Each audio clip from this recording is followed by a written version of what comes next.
రోజు చెప్పాను.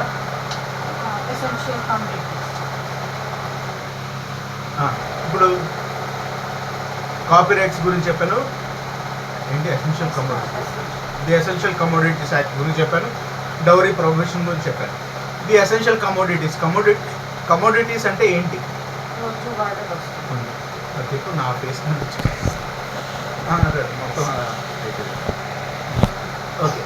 ఇప్పుడు ఎసెన్షియల్ కమోడిటీస్ అంటే రోజు వాడుకునే నిత్యావసర సరుకులన్నీ కూడా ఎసెన్షియల్ కమోడిటీస్ కింద పరిగణింపబడతాయి. అయితే ఎసెన్షియల్ కమోడిటీస్ కింద పరిగణింపబడినప్పటికీ కూడా కమోడిటీస్ అనేవి అంటే మనకి ముఖ్యంగా మనకు వస్తున్న ప్రాబ్లం ఏంటంటే, మన దేశంలో వస్తున్న ప్రాబ్లమ్స్ అంటే నీకు మామూలుగా తెలియాలని చెప్తాను. మన దేశంలో ఏం జరుగుతుందంటే, మన ప్రొడక్షన్ బాగున్నా సరే, ఇప్పుడు అన్ని సరుకులు ఒక ప్లేస్లో దొరకవు. అన్ని సరుకులు ఒక ప్లేస్లో పండుతాయా? పండవు. అన్నీ ఒక దగ్గర దొరకవు. ఈ రెండు జరుగుతూ వస్తున్నాయి. సో ఏం చేసాము, ఎక్స్పోర్టింగ్ ఇంపోర్టింగ్ ఇవంతా జరుగుతూ వస్తుంది. అంటే ఇప్పుడు ఒకప్పుడు కాశీలోని అన్ని ఐటమ్స్ దొరికేవి కాదు, ఇప్పుడు అన్ని ఐటమ్స్ దొరుకుతున్నాయి. దేనివల్ల ఇది జరిగింది? ఇంకో ప్లేస్ కూడా ఎక్స్పోర్ట్ అవ్వడం అనేది స్టార్ట్ అయింది కాబట్టి, ట్రావెలింగ్ కానీ ఎక్స్పోర్ట్ ఇంపోర్ట్ ఇవన్నీ కూడా పెరిగాయి కాబట్టి తక్కువ టైంలో మనకి ఒక ప్లేస్లోనే దొరికే వస్తువులు అన్ని ప్లేసుల్లో దొరకడానికి ఇది ఒక ముఖ్యమైన కారణం. అంటే ఏంటి, ఇది గ్రోత్ రేట్, ఇది ఇలా డెవలప్ అవుతూ వస్తుంది అన్నమాట. దేశం ఎలా డెవలప్ అవుతుందంటే ఇలా డెవలప్ అవుతూ వస్తుంది. అయితే ఈ ఎసెన్షియల్ కమోడిటీ యాక్ట్ 1955 అంటే మనకి వీళ్ళు ఏం చేస్తున్నారంటే లేబులింగ్లు మార్చేసి ఎక్స్పైర్ అయిపోయిన ఐటమ్స్ సేల్ చేసేసి ఇలాంటివన్నీ జరుగుతున్నాయి. ఇవన్నీ ఏంటి, దేని కింద పరిగణింపబడతాయి? క్రైమ్ కిందే కదా. ఇప్పుడు మన రీసెంట్గా జరుగుతుంది, ఏం కేసు జరుగుతుంది? గీ అడల్టరేషన్ కేసు నడుస్తుందా తిరుపతిలోని? గీ అడల్టరేషన్ కేసు నడుస్తుంది కదా, పెద్ద కేసు నడుస్తుంది. ఏంటది? గీ అనేది ఏంటి? ఒక కమోడిటీ అయినప్పటికీ కూడా మంచి పనికి వాడుతున్నారు. గీ అనేది ఒక కమోడిటీ, అది అడల్టరేషన్ జరుగుతుంది. అడల్టరేషన్ అంటే ఏంటి? వేస్ట్ వస్తువు అంటే పనికిరాని మెటీరియల్స్ అన్ని దాంట్లో కలిపేస్తున్నారు. తర్వాత ఆవు ఫ్యాట్లోంచి తీస్తున్నారు. ఇవన్నీ మాట్లాడుతున్నారు. అదే ఎసెన్షియల్ కమోడిటీస్ అన్నీ కూడా ఎప్పటికప్పుడు చెక్ చేసుకుంటూ ఉండాలి. తర్వాత ఏం చేస్తారంటే, జనరల్గా పెద్ద కంపెనీలనే కాదు, చాలా కంపెనీలు ఏం చేస్తాయంటే ఇది ఇంకొక పెద్ద ఇది చేస్తుంది. ఎందుకు ఈ excise act, essential commodities act వచ్చాయంటే, ఇప్పుడు ఒక ప్రోడక్ట్ ఉంది, ఇది దీని తాలూకా లైఫ్. ఎప్పుడైనా కొనుక్కున్న ఒక ప్రోడక్ట్ చూసారంటే దాని వెనకాల ఎక్స్పైరీ డేట్ అన్నీ ఉంటాయి, మ్యానుఫ్యాక్చర్ డేట్. ఈ కంపెనీలు ఏం చేస్తున్నాయంటే, ప్రోడక్ట్స్ ఆ టైంలో అప్పుడు సేల్ అవ్వలేదు, అప్పుడు కంపెనీకి ఏమవుతుంది? లాస్ వస్తుంది. లాస్ని రికవర్ చేయడానికి ఏం చేస్తుంది కంపెనీ వాడు? ఎక్స్పైరీ డేట్లు చెప్పేసి మళ్ళీ మార్చేస్తున్నాడు, కల్తీ చేస్తున్నాడు. తర్వాత అవి నిల్వ ఉండడానికి ఇప్పుడు పాలే ఉన్నాయి, పాలు 1 డే కంటే ఎక్కువ ఉండదు, కానీ నీకు అన్ని చోట్ల ఎక్స్పోర్ట్ కావాలి. 1 డే కంటే ఎక్కువ ఉండని పాలు ప్యాకెట్ నువ్వు ఇప్పుడు నువ్వు ఇంకో ప్యాకెట్ ఉంటుంది 25 డేస్ ఉంటుంది అది చూసావా? పాలు 25 డేస్ ఉంటాయి పాల ప్యాకెట్. చూడలేదు ఎప్పుడు నువ్వు? పాల ప్యాకెట్ కొనుక్కుని వస్తావు కదా రోజు పొద్దున్నే, అది ఒక మామూలు ప్యాకెట్, అది 1 డే ఉంటుంది. మామూలు ప్యాకెట్ కాకుండా ఇంకో ప్యాకెట్ ఉంటుంది గంగా అని చెప్పి, ఇంకో పెద్ద ప్యాకెట్ పేపర్ లాంటిది, అది పాలిథిన్ కవర్ తోటి వస్తుంది. అది 25 డేస్ వరకు పాలు ఏమవ్వకుండా. ఎందుకు అంటే 2 ఉన్నాయి.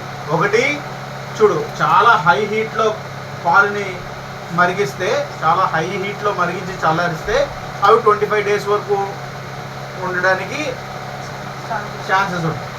అర్థమైందా? అదొక మెథడ్ ఉంది. అలా కాకుండా కెమికల్స్ కలిపేసిన 25 డేస్ వరకు నిల్వ ఉండే మెథడ్స్ కూడా ఉన్నాయి.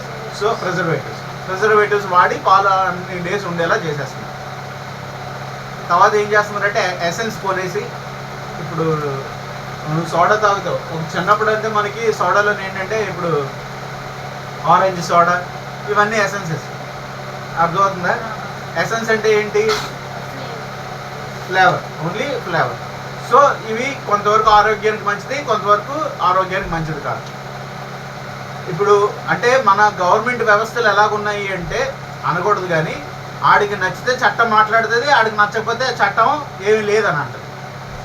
గవర్నమెంట్ వ్యవస్థలు ఎలా ఉన్నాయి? నచ్చితే చట్టాలు ఉంటాయి, లేకపోతే ఉండవు. సింపుల్ ఎగ్జాంపుల్ చెప్పాలంటే, సిగరెట్ కాల్చడం క్రైమ్, సిగరెట్ కాల్చడం నేరము. తర్వాత ఏంటి, అది ఏంటి, క్యాన్సర్కి కారకం. సిగరెట్లు అమ్మకూడదని పెట్టచ్చు కదా, పెట్టట్లేదు. ఎందుకు పెట్టట్లేదు గవర్నమెంట్? దాని ద్వారా సిగరెట్ కంపెనీల ద్వారా గవర్నమెంట్కి ఏమొస్తుంది, ట్యాక్సెస్ వస్తాయి, ప్రాఫిట్లు వస్తాయి. ప్రాఫిట్ వదులుకుంటుందా గవర్నమెంట్?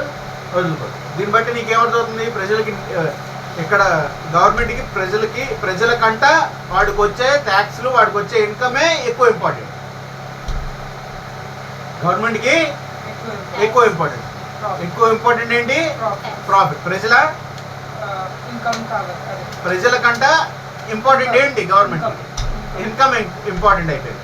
ప్రజల కంటే ఎప్పుడైతే ఇన్కమ్ ఇంపార్టెంట్ అయిపోతుందో, ప్రజల క్షేమం కోసం పోరాడుతున్నాం అని చెప్తున్న ఈ వ్యవస్థలు, గవర్నమెంట్ వ్యవస్థలు ఎంతవరకు నిజం? తాగడం క్రైమ్. నువ్వు పొద్దున్న వెళ్ళి సినిమా చూస్తే ప్రతి సినిమా పోస్టర్లు ఫస్ట్ గాజులు అమ్ముకున్నాను, చేతులు అమ్ముకున్నాను, మంగళసూత్రం అమ్ముకున్నాను అని చెప్తారు. తప్పుడు పనులకు అలవాటు పడిపోయి మరి అవన్నీ ఎంకరేజ్ చేస్తుంది ఏంటి? మరి ఇండైరెక్ట్గా గవర్నమెంట్ ఎంకరేజ్ చేస్తుంది. ఆల్కహాల్ అమ్ముతున్నాడంటే అఫీషియల్గా ఆల్కహాల్ ఎవరు ఎంకరేజ్ చేస్తున్నారు? అంటే ఒక గవర్నమెంట్ నేను అనడం ఉద్దేశం కాదు. గవర్నమెంట్కి వస్తున్న ప్రాబ్లం ఏంటంటే వాటి తాలూకు ఇన్కమ్ సోర్సెస్, మెయిన్గా లార్జ్ స్కేల్ ఆఫ్ ఇన్కమ్ అంతా కూడా వాటి మీదే ఎక్కువ జనరేట్ అవుతుంది. మీకు అర్థమవుతుందా? సో జీడిపి పడిపోకూడదని గవర్నమెంట్ కూడా ఎంకరేజ్ చేసేస్తుంది. కానీ దానివల్ల ప్రజలు ఏంటవుతున్నారు, నష్టపోతున్నారు. దానివల్ల ప్రజలు ఏంటవుతున్నారు, చనిపోతున్నారు. దీని అంతటికి డైరెక్ట్గా కాకపోయినా ఇండైరెక్ట్గా ఎవరు కారణం? మరి గవర్నమెంట్ వ్యవస్థలే కదా కారణం. అది మనం గుర్తుపెట్టుకోవాలి. సో మనతో గవర్నమెంట్ ఎలా ఉంటుందో మనం కూడా అలాగా ఉండగలగాలి, లేదంటే అలాంటి ఐడియాలజీతో ఉండగలగాలి. నీకు అర్థమవుతుందని నేను చెప్తుంది. లేకపోతే నీ మనుడు ఉండదు, లేకపోతే నువ్వు తాగుబోతు అయిపోతావా? లేకపోతే అలా అవ్వకూడదు కదా. నువ్వు ఇవన్నీ తెలుసుకోకపోతే రేపు పొద్దున ఏమవుతావు?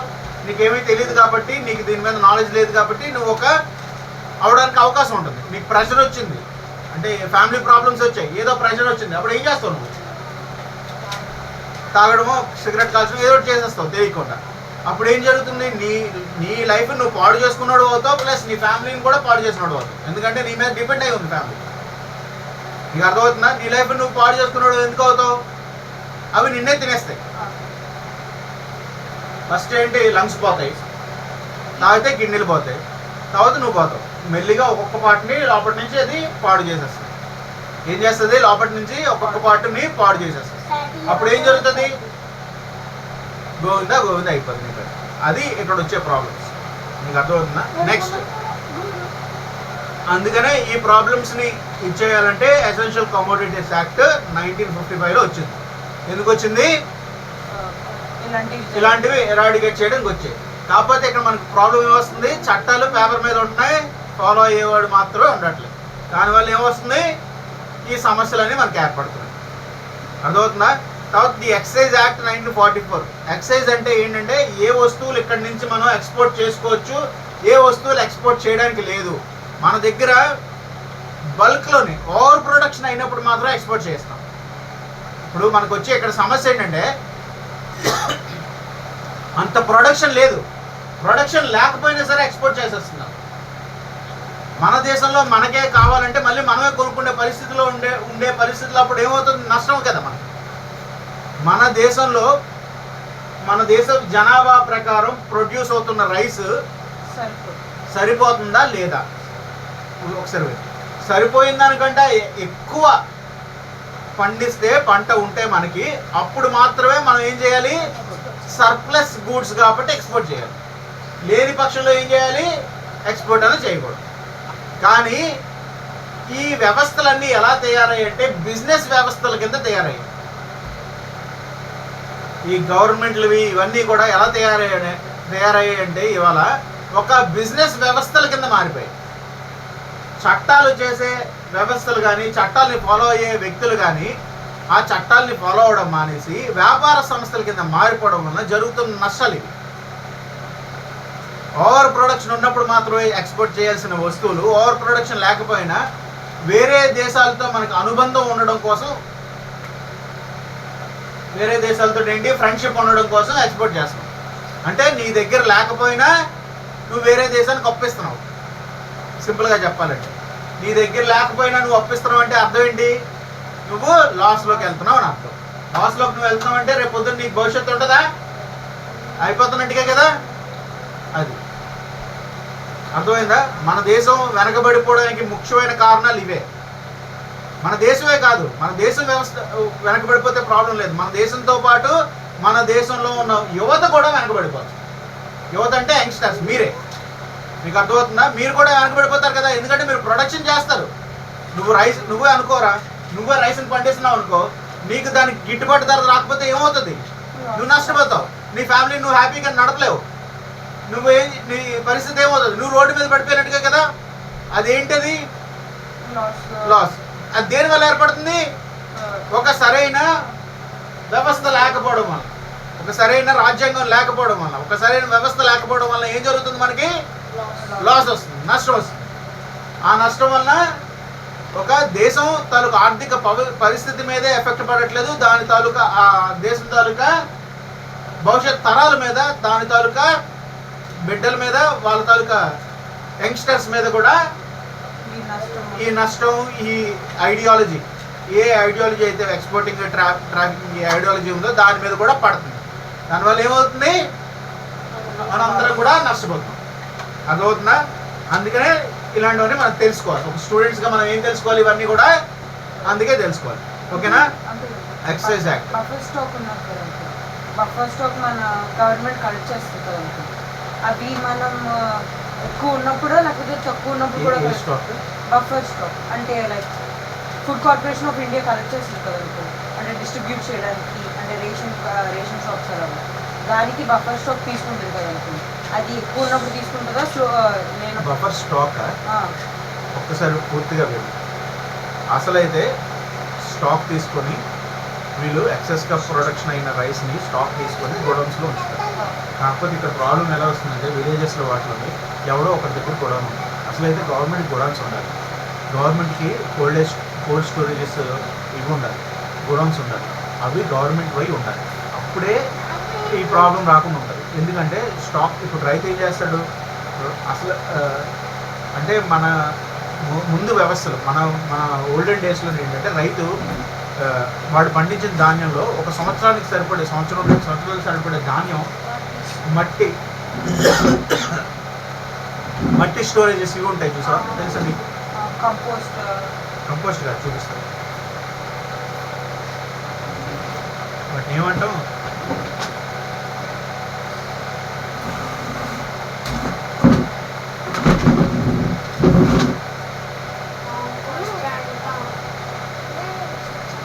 రైతు పండించుకోగానే ఇది అవ్వకుండా, అంటే వేస్టేజ్ లేకుండా దాన్ని ఏమంటాము, ధాన్యం నిల్వ చేసుకుంటే, ఇది మట్టితో తయారు చేసినవి ధాన్యం నిల్వ చేసుకుంటే ఇవి ఉండేవి మన దేశంలో.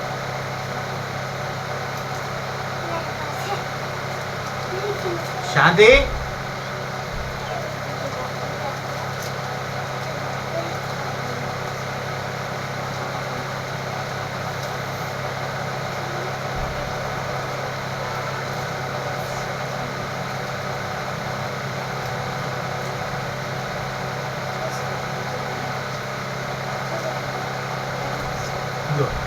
ఈ టైప్లో లాగా ప్రతి ఒక్కరు ఇంటి ముందే న్యాచురల్ రైస్ స్టోరేజ్,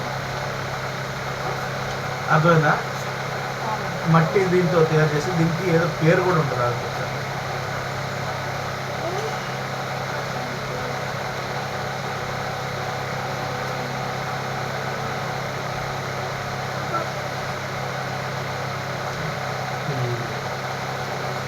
అంటే మనం ఇంగ్లీష్లో చెప్పాలంటే బ్యాంక్స్ రా.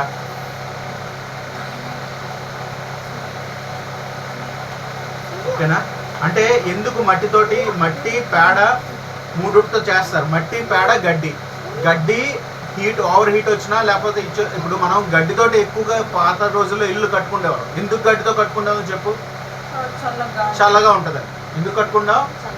చల్లగా ఉంటుంది. అంటే ఎండలు అవి ఎక్కువ వచ్చినా సరే చల్లగా ఉంటుంది. తర్వాత పేడ కూడా ఎండది బయట నుంచి ఎంత ఎండ వచ్చినా అది ఎండిపోయినా సరే లోపల మాత్రం చల్లగా ఉంటుంది. పేడ, మట్టి, క్లే మట్టి అంటే క్లే అంటే ఈ మట్టి కాదు, బంకమట్టి కూడా చల్లగా ఉంటుంది.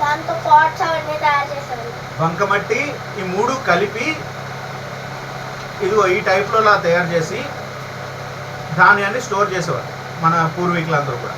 అంటే పండించుకునే పంటని ఇలా స్టోర్ చేసేవారు.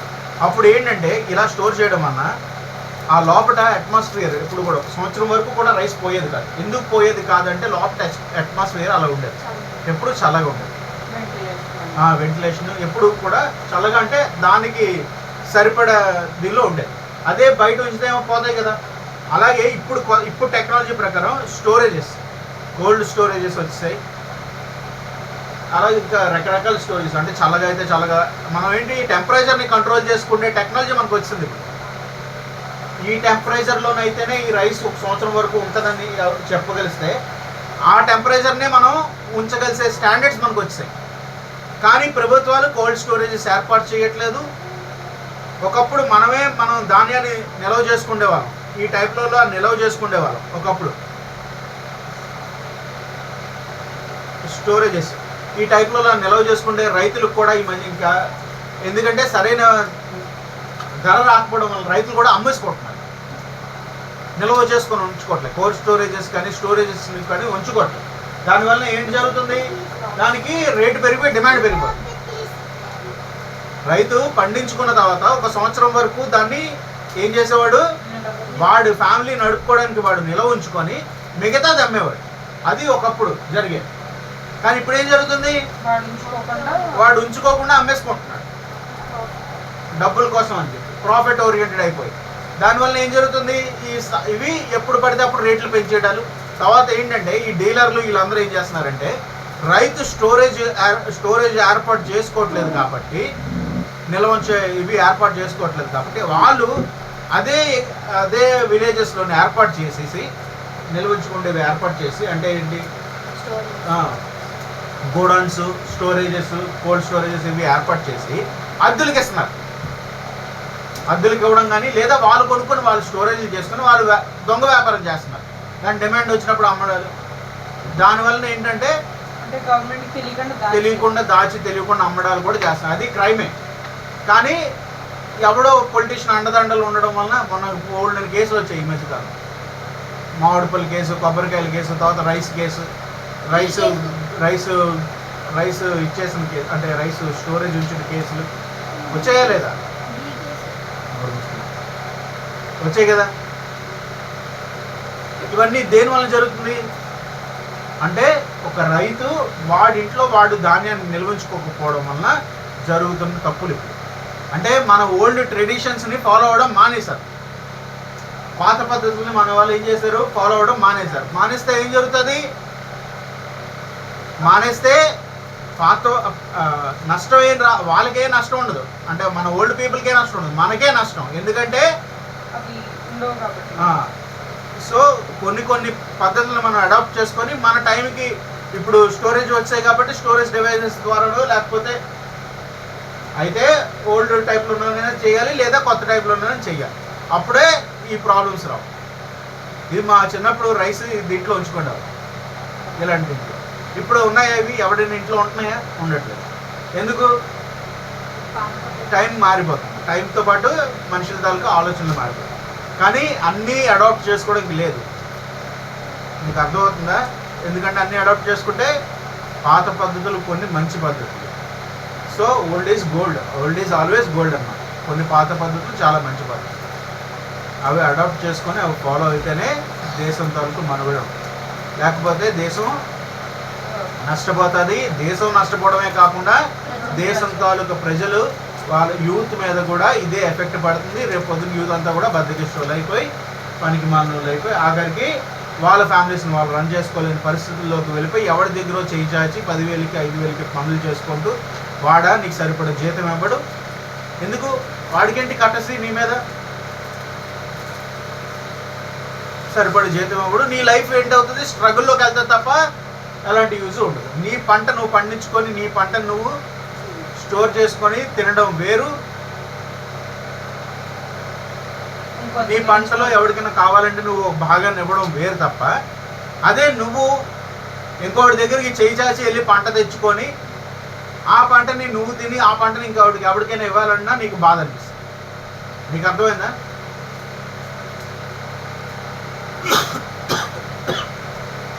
అయితే ఇప్పుడు కాలంలో ఏంటంటే రైతులు అంతలా కష్టపడలేక, ముందంటే ఏంటంటే కష్టపడేవారు, పిల్లలు కూడా కష్టపడి బాడీ శ్రమ చేసి కష్టపడి ఇచ్చేసేవారు, పండించేవారు. అందుకే వాళ్ళు 80 ఏళ్ళు 100 ఏళ్ళు బతికిన వాళ్ళు కూడా ఉన్నారు. ఎందుకు 80 ఏళ్ళు 100 ఏళ్ళు బతికారు ఆ టైంలో? ఇప్పుడు ఎందుకు 60 ఏళ్ళకి చచ్చిపోతున్నారు? వాళ్ళు ప్రతి దానికి హెల్త్ ఓరియంటెడ్గా వాళ్ళు పండించుకునేది ప్యూర్గా పండించుకునేది, వ్యవసాయం చేసినా ప్యూర్గా ఆర్గానిక్, తక్కువ కెమికల్స్ తోటి తక్కువ వీటితోటి పండించేవారు. అలాగే పండించినవి స్టోర్ చేసుకునేవారు, స్టోర్ చేసుకునేవి బాగా ఇచ్చేసుకొని మంచి భోజనం చేసేవారు, కష్టపడి బతికేవారు. ఇప్పుడు దీనికి వచ్చేసరికి ఏమిటి జరుగుతుందంటే, ఇప్పుడు మెజారిటీ వాళ్ళని పండించుకోవడానికి ఇష్టపడట్లేదు, కష్టపడడానికి ఇష్టపడట్లేదు. ఏసీ రూమ్లో ఉంటే కానీ నచ్చట్లేదు. సో ప్రతి ఒక్కడు ఏసీ రూమ్లో టైపింగ్ జాబే చేస్తానంటే అవుతుందా? ఏసీ రూమ్లో కూర్చొని టైపింగ్ జాబే చేస్తాను, లేదా సుఖంగా ఉన్న జాబ్లే చేస్తాను, కానీ కష్టపడినంటే ప్రతి ఒక్కడు అదే కావాలని కోరుకుంటే అవుతుందా? అప్పుడేంటి దేశం తాలూకు ఆర్థిక వ్యవస్థ తారుమారు అయిపోదా? సో సో కష్టపడేవాడు వాడి కష్టాన్ని వాడు గుర్తించాలి, వాడు అప్రిషియేట్ చేసుకోగలగాలి. అర్థమైందా? ఎందుకు ఇప్పుడు ఒక డాక్టర్కి గుర్తింపు ఉంది, ఒక టీచర్కి గుర్తింపు ఉంది, ఒక రైతుకి గుర్తింపు ఉందా? రైతుకి కూడా గుర్తింపు ఉండాలి. ఒక టీచరు డాక్టర్ ఎలాగో రైతు కూడా అలాగే అన్న విషయం తెలుసుకోగలరు. ఎందుకంటే వాడు భూమిని ఇచ్చేసి పంటను పండిస్తున్నాడు, వాడి తాలూకా స్వేదం కష్టం అన్నమాట. సో దానికి ఒక పర్టికులర్ వాల్యూ ఉంది, మీకు అర్థమవుతుందా? సో వాడి వాల్యూ వాడు తెలుసుకోవాలి ఫస్ట్. మీకు అర్థమవుతుంది ఇక్కడ చెప్తుంది ఏంటంటే, వాడి వాల్యూ వాడు తెలుసుకోకపోవడం వలన వాడు ఏంటంటే సొసైటీ రెస్పెక్ట్ ఇవ్వట్లేదు కాబట్టి వాడికి, ఎందుకంటే వాడి దగ్గర తక్కువ సొసైటీ వాడికి సరిగ్గా రెస్పెక్ట్ ఇవ్వట్లేదు కాబట్టి వాడు కూడా వాడు పనులు వదిలేసుకుంటున్నాడు. ఏ రోజైతే నువ్వు అగ్రికల్చర్ తర్వాత ఒకప్పుడు మన దేశం సుభిక్షంగా ఉండడానికి కారణం ఏంటంటే, మన దేశంలోని అగ్రికల్చర్, పశు సంపద ఇవన్నీ సర్ప్లస్గా ఉండేవి. ఇప్పుడు రోజు నీ దగ్గర ఒక ఆవు ఉండేది, అది రోజు పాలిస్తే నీకు పాలకి పెరిగి వెనక్కి చూసుకోవాల్సిన అవసరం లేనప్పుడు నువ్వు పాల ప్యాకెట్ కొనుక్కో కదా, అంటే ప్రతిరోజు కొనుక్కో, అవసరం ఉన్నప్పుడే కొనుక్కుంటావు.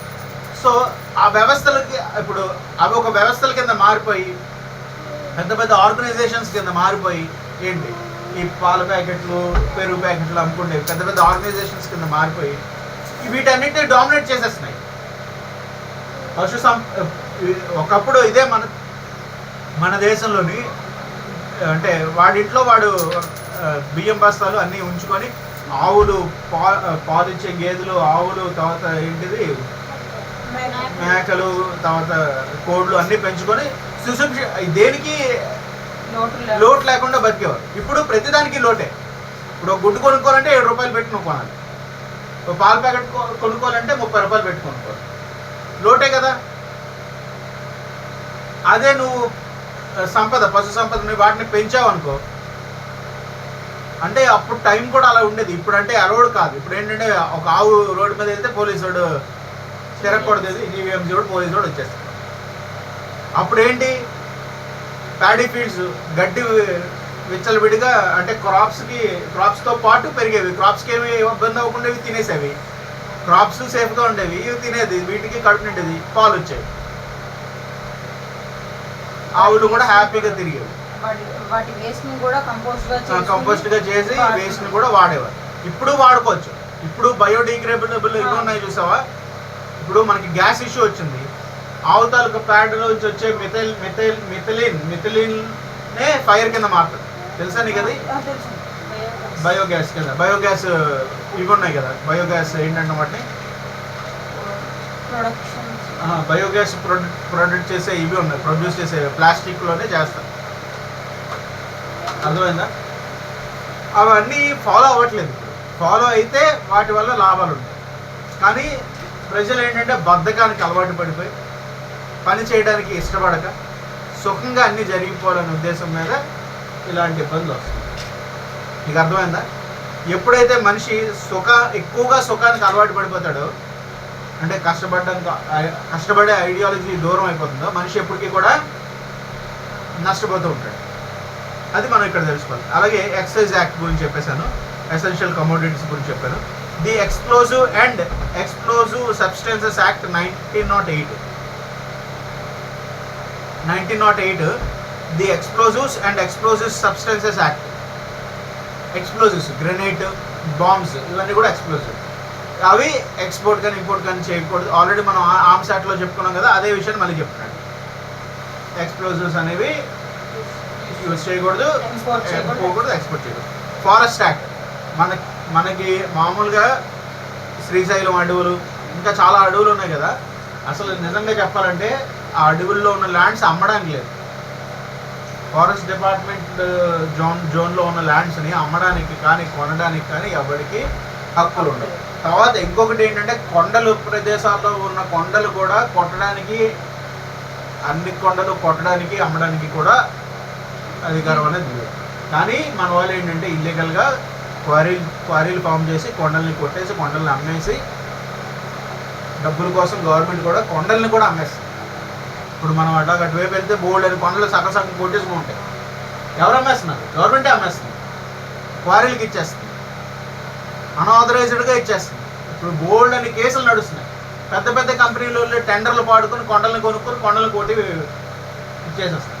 కానీ దానివల్ల జరగబోయే ప్రమాదం చిన్న ప్రమాదం కాదు, చాలా పెద్ద ప్రమాదం. ఎందుకంటే కొండలు మనకి ఏంటంటే అదర్ ఏరియాస్ నుంచి వచ్చే వెంట్స్ని ఆపుతాయి, అంటే రెగ్యులేట్ చేస్తాయి. దాని మీద ఉన్న చెట్లు అవన్నీ ఏం చేస్తాయంటే అదర్ ఏరియాస్ నుంచి వచ్చే గాలిని, నీరుని అన్నిటినీ రెగ్యులేట్ చేస్తుంటాయి. తుఫాన్ కానీ లేకపోతే భూమి కంపనలు కానీ రాకుండా కాపాడుతుంటాయి. అంటే ఆ హీట్ వేవ్స్ వస్తాయి అలా వేరే వేరే కంట్రీస్ నుంచి. గాలి ఏం చేస్తుంది? భూమి రొటేట్ అవుతుంది, రివాల్వ్ అవుతుంది. ఎప్పుడైతే భూమి రొటేషన్ రివల్యూషన్ రెండు జరుగుతున్నప్పుడు ఏం జరుగుతుంది? ఎయిర్ మూవ్ అవుతుంది, వాటర్ కూడా మూవ్ అవుతుంది. వాటర్ మూవ్ అవుతున్నప్పుడు అప్పుడు ఏంటి? బ్యాలెన్స్ కుదరాలి కదా. భూమి పట్టు ఎప్పుడు వదిలేస్తుంది? భూమి మీద ఉండే న్యాచురల్ రిసోర్సెస్ అంతరించిపోతుంది కొద్ది భూమి ఏమవుతుంది? పట్టు వదిలేస్తుంది. ఇప్పుడు నువ్వు సముద్రం మీద భూమి ఉందా? మనం ఉన్నది ఏంటి? సముద్రం మీద భూమి ఉంది, జంబూ ద్వీపం. సముద్రం మీద ఉన్న భూమి మీద మనం ఉంటున్నాం. అంటే ఏంటి? బేస్ ఎక్కడుంది? భూమి ఒక రూట్ లాగా, ఒక చెట్టు తాలూకు రూట్ కిందకు ఉన్నట్టుగా భూమి కింద వరకు ఉంది కాబట్టి పైన మనం సేఫ్గా ఉంటున్నాం. అదే నువ్వు ఇలాగ అస్తమాడి కొట్టుకుంటూ వెళ్ళిపోతున్నావు పైన ఉన్నది, అప్పుడు ఏమవుతుంది? ఇప్పుడు చెట్టుని కింద నుంచే చంపక్కర్లే, పైనుంచి అలా గంటకి కొడుతున్నా అప్పుడు ఏమవుతుంది? చెట్టుకి పైనుంచి అందాల్సిన రిసోర్సెస్ అందినప్పుడు కింద ఏమవుతుంది? చెట్టు కూడా. అలాగే పైన నువ్వు కొండలు కొట్టేసింది కొద్ది ఈ వేవ్స్ ఇవన్నీ మారిపోతాయి కాబట్టి లోపల హీట్, లోపల ఏముంది? కోర్ ఉంది. వాల్కనోస్ ఇవన్నీ ఎందుకు జరుగుతుంది? లోపల హీట్ ఉంది, కోర్ ఉంది. లోపల ఎప్పుడైతే ఆ పట్టు వదిలేస్తుంది పైనుంచి ఉండాల్సిన రిసోర్సెస్లోంచి రావాల్సిన వాటర్ కానీ లోపలికి వెళ్తాయి. ఇవన్నీ వాటర్ పోస్తే నువ్వు లోపలికి వెళ్తున్నట్టుగా రిసోర్సెస్ అన్ని లోపలికి వెళ్తుంటాయి.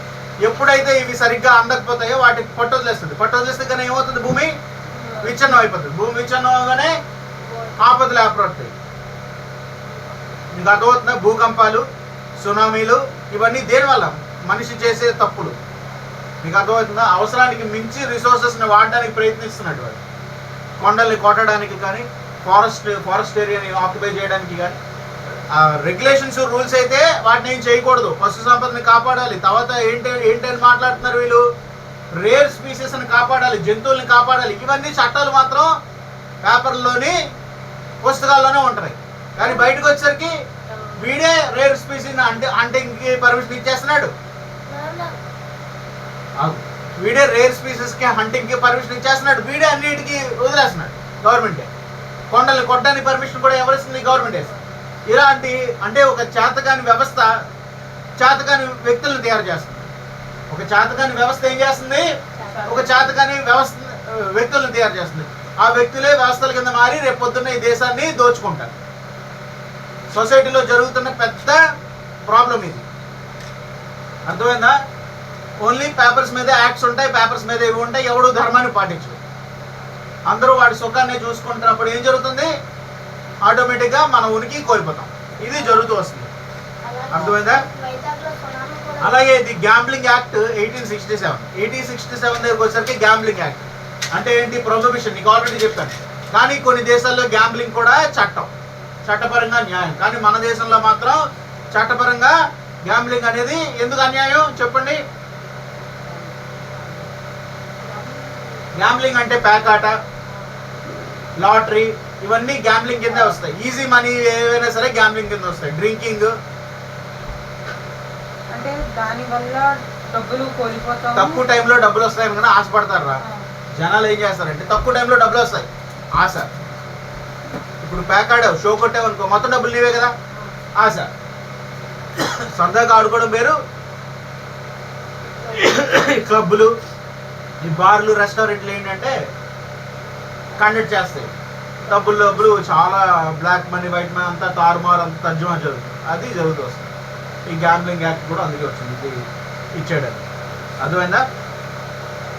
Immoral trafficking prevention act. Immoral trafficking అంటే అరే ఆగరా, ఇమ్మోరల్ ట్రాఫికింగ్ అంటే ఏంటో చెప్పాను నీకు ఆల్రెడీ. నీకు చెప్పాను కదా, ఇమ్మోరల్ ట్రాఫికింగ్ అంటే ఏంటి? ఉమెన్ని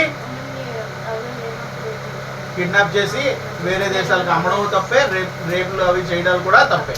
దాన్ని ఏమంటాం? Immoral trafficking. The incident representation of women prevention act. Women prevention అంటే ఉమెన్ సేఫ్టీ కోసం ఇవన్నీ కూడా, వాటి గురించి మళ్ళీ మాట్లాడుతుంది. ది ఇండియన్ పాస్పోర్ట్ యాక్ట్ అంటే దొంగ పాస్పోర్ట్లు చేసి వేరే దేశాలకు వెళ్ళిపోవడాలు అవి కూడా Indian railways act, narcotics, drugs, protection of civil rights. మనకి సివిల్గా ఒక సివిలియన్గా, మన భారతదేశ పౌరుడిగా సివిలియన్గా మనకి ఏమున్నాయి? మన దేశం మీద మనకి సార్వభౌమ అధికారం. ఈ దేశం తాలూకు సార్వభౌమ అధికారం మీద మనకి ఏముంటాయి? సివిలియన్స్గా మనకి రైట్స్ ఉంటాయి. ఆ రైట్స్ని మనం ఏం చేసుకోవాలి? కాపాడుకోగలగాలి. అంటే రైట్స్తో పాటు డ్యూటీస్ కూడా ఉంటాయి. ఒక సివిలియన్ ఎప్పుడైనా సరే ఒక న్యాయబద్ధంగా జీవిస్తున్నప్పుడు వాడికి కొన్ని అధికారాలు ఉంటాయి. ఆ అధికారాలతో పాటు వాడికి ఆ అధికారాన్ని నిర్వర్తించే బాధ్యతలు కూడా అలాగే ఉంటాయి. అవి మనం తెలుసుకోవాలి జీవితంలో. అర్థమైందా? అలాగే రిజిస్ట్రేషన్ ఆఫ్ ఫోర్జరీస్ యాక్ట్. ఫోర్జరీ సంతకాలు, ఫోర్జరీలు చేయడాలు, దొంగ సంతకాలు పెట్టాలి, ఇవి కూడా చాలా క్రైమ్ కింద. సతీ చెప్పాను కదా, సతీ యాక్ట్ ఆల్రెడీ చెప్పాను. ఎస్టీ తర్వాత టెర్రరిస్ట్ అండ్ డిస్ప్యూట్ యాక్టివిటీస్, ఇవన్నీ టెర్రరిస్ట్ యాక్టివిటీస్. మనకి మొన్న కూడా ఆపరేషన్ సింధూర్ అది జరిగింది. ఇది జస్ట్ ఒక బేసిక్ ఐడియా కోసం చెప్తున్నాను. క్రిమినాలజీ మనం ఇవాళ ఏం చదువుకున్నాం? క్రిమినాలజీ, విక్టిమాలజీ. ఓకేనా? దాంట్లో ఇవన్నీ వస్తాయి. Crimes statistics by NCRB. NCRB అంటే నేషనల్ క్రైమ్ రికార్డ్ బ్యూరో. చెప్పాను కదా నీకు ఆల్రెడీ. ఇవన్నీ ఒక స్టాటిస్టికల్ ఆర్డర్లో, నీకు ఇందాక ఒక బొమ్మ చూపించాను కదా, ఆ ఆర్డర్లో పవర్ పాయింట్ ప్రెజెంటేషన్లో సేవ్ చేసుకుంటాను. ఓకేనా? అలాగే విక్టిమ్స్ అండ్ సెల్ఫ్ రిపోర్టింగ్ గురించి కూడా మనం మాట్లాడుకుంటాం. Cost of crime and evolution of crime rate, terrorist, వీటన్నిటి గురించి మనం ఒక 10 నిమిషాలు ఆగి మాట్లాడుకుంటాం. ఒకేసారి బుర్రలో కంటే బుర్ర వేడి 5 మినిట్స్ ఆగి చదువుకుంటాం. ఎలా ఉందిరా? మంచి విషయాలు తెలుస్తాయి. ఫ్యూచర్లో మీరు మంచి స్టూడెంట్స్ కింద కూడా డెవలప్ అవుతారు. అంటే తెలిసిన వాటిని కొన్నైనా ఆచరించగలిగితే, మనం తెలుసుకున్న వాటిని అప్పుడు ఫ్యూచర్లో మనం మంచి స్టూడెంట్స్ కింద డెవలప్మెంట్ అనేది. Thank you. కాసేపు ఆగి చెప్తున్నాను.